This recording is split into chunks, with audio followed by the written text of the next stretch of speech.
desaparexidas sen sentido, insultadas, abusadas polos insectos felices.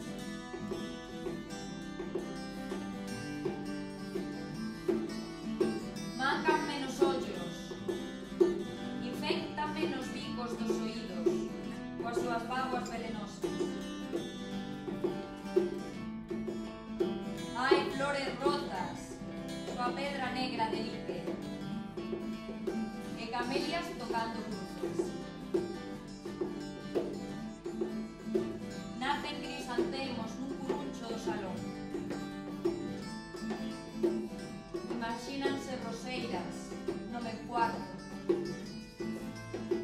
case espiras, indómitas ao contacto do lume.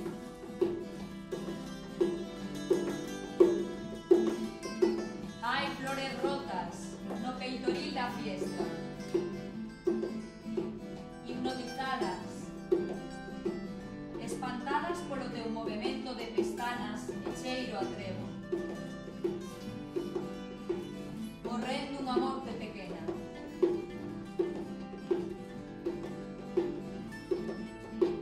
E ti recompóñelas, unha a unha, pétalo a pétalo, nesta beira rúa cuadriculada, existindo, impedindo que eu sexa unha delas, cuidando que non volva a